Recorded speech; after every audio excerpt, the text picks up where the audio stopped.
Today I'm going to be making a knife from a pipe wrench. Knife from a pipe wrench. Saw this, someone had thrown this in the garbage, like like the filthy, dirty, wasteful person they were, and I rescued it.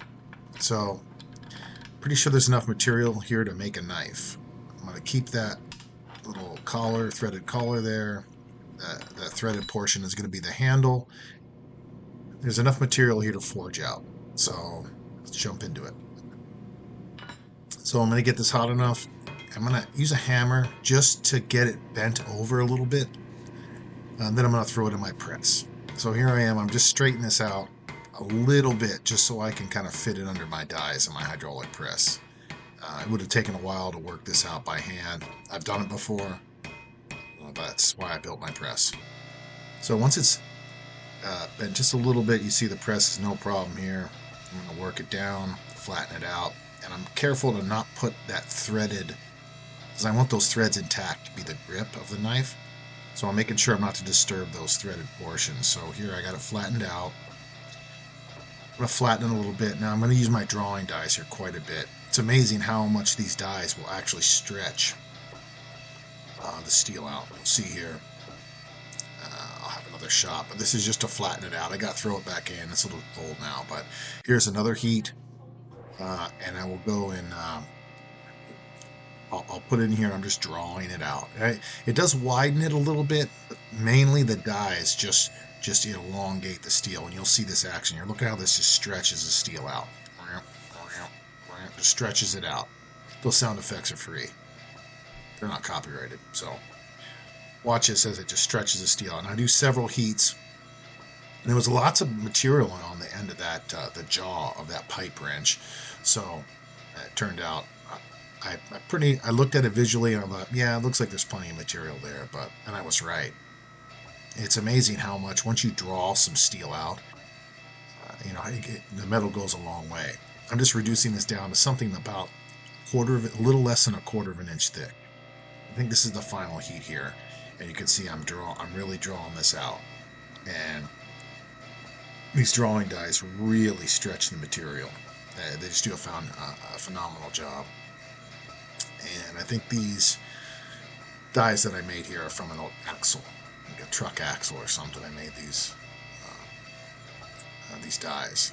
They're very effective, and they stretch that material right out. And I already have enough material to shape into a knife. You can see right here. I think I stop. I don't think I do another heat on this. I might here. I'm not sure, but this is all flattened out. It is a good enough shape. I may round the nose over a little bit on that, get a little more shape on that end. I think I do, but I might not show it here. But here's me just kind of straightening the knife out. That it's still hot enough to where you can straighten it out. And there was a little bit of a bend from the flattening operation. It was just not kind of flat, so here it is. I'm kind of correcting where it transitions from the thread, so I got that straightened out. So here it is. I've just ground the scale off, and this is kind of what I have to work with. There's quite a bit of grinding I did on an actual conventional grinder to just clean that scale. That scale is very hard. That scales up, and so I just wanted to get that before I start going to my belts. If you get the main scale off before you go to your belts, it increases the life of your belts quite a bit. So here I am. I'm just doing some. I was oversized, which what I wanted to be. So I'm doing some flat grinding on this. This is kind of true the surfaces up. I'm doing some edge bevels. Now, not all the way. I haven't heat treated this yet. So I'm getting it close. And grinding hardened steel is not a favorite hobby of mine.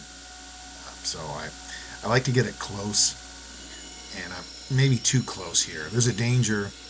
Um, you can have a warp or something like that and then not have enough material to grind it back if you're after your heat treatment. But This steel uh, is a mystery. It's mystery steel.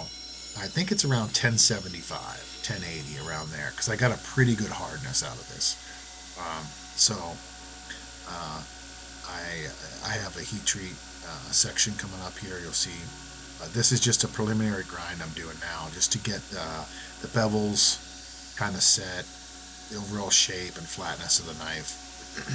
And I traditionally have, when it's thick like this is a kind of a thicker knife. I wanted this knife to be kind of like a really durable kind of, heavy duty knife.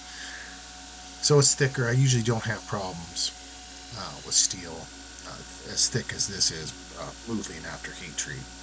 So, so before I heat treat it, I want one other operation I wanted to do. I want this threaded collar. It's going to be like the hilt of the knife, and it didn't quite screw up far enough. And I didn't want to try and draw the handle out because I would lose that texture, the threads. I really like that as a handle. So I marked out the thread pitch of this, and I'm just going to use my grinder here, and I'm cutting some grooves so I can thread that up further up the knife. So I think I only had to do another 2 or 3 grooves. It's a pretty coarse pitch, that threaded collar. It actually looks like a type of Acme thread, um, instead of, the threads being a point. They're kind of a truncated, they're flat, and it looks like an Acme thread. And instead of trying to, clamp this in my blade or trying to cut the threads, this is something you can do just by hand, eyeballing pitch. This is a very coarse pitch, so I just had to cut a couple of grooves. And I actually cut these grooves a little shallow so that when I screwed the collar up to it, it would kind of tighten itself in place. I wanted this thing as I screw it up, and I really wrench on it when I go to put the final install. It snugs up very tight. It is very tight. So, yeah, that's exactly that's perfect right there. So here I'm preheating my quench oil here to about 120 degrees, and that helps uh, preheating. Some oils you have to preheat, but here it is. I'm just getting close to my temperature now. I don't show it. Maybe one of these videos will show it, but I have a digital thermometer, laser thermometer that I use to check my temperature before I quench. And I'm shooting for about 1675 to 1800 in that range for this type of mystery steel, which I think it's around 10. I think it's 1075 is what I think the steel is. Um, Now I did get a good hardness, and I didn't get any warps or anything. So I just, after heat treating, I just sanded all the scale off and put a preliminary edge on. And guys, this thing is razor sharp. I am barely, I mean, I am putting barely any pressure. It's just resting on my arm. You could shave with this. This thing is razor sharp. So heat treat came out good. I had a real good hardness. Um, I did a I did a tempering operation at 300 degrees. I don't show it on the video. I did after I heat treated it. I did do some tempering. Now, the finish I'm going to put on this knife, I'm going to use manganese phosphate. Okay, also known as Parkerizing. So this is my little Parkerizing tank setup. I have a little stainless steel a little tank there, and I didn't put much solution, just enough to submerge the knife. You can see it's just starting to react. So you heat the solution to about 175 degrees, I think, and it's called a surface conversion coating. It actually deposits manganese. I don't think it precipitates. That's not the right word. Well, it reacts with the steel, and so steel surface actually gets converted. So it's a very durable coating, lasts a long time, rust resistant. And I'm going to drop this little collar, this little threaded collar in there too. I want that nice. And depending how long you leave it in this solution, you can get a gray to almost black. And some of the colors depend upon the chemistry of the steel. Certain steels turn darker, but this steel turned pretty nice. Now you can see Parkerizing leaves like almost like a crystalline surface. You can see this in this light.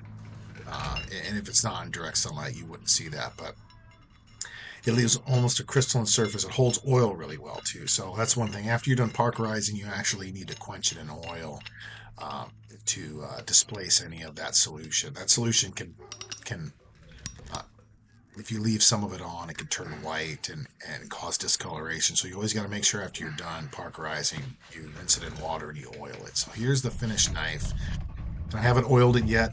There's after parkerizing, you got to put some oil on there, and the oil will fill that crystalline surface. Actually, it makes it darker. But something that's parkerized and well oiled uh, can even withstand saltwater immersion. This is the knife, guys. This edge in here is like razor sharp. Um, I got a pretty good temper. Um, it's nice and dark from the parkerizing solution. Uh, the grip, it came into be. It's actually a pretty good sized knife. You can't tell the scale's messed up here because my hands are so huge um, that it causes a little visual disparity here when you look at the knife. But it's a pretty good sized knife. It came out a good size. That collar's on there, very secure. You can't, it won't come off. I got a nice, good heat treat on it. I did a 300-degree temper for an hour. Um, it's parkerized. This knife just came out so beautiful. So if you guys ever want to try and tackle this, you can make a very nice knife from a pipe wrench. Very nice. Um, and very durable. You can get a good edge. So I love this handle. I love the grip. It kind of has an apocalyptic feel to it. Well, I appreciate you guys watching this video. Thank you so much. Guys, stay safe out there, and I'll see you soon.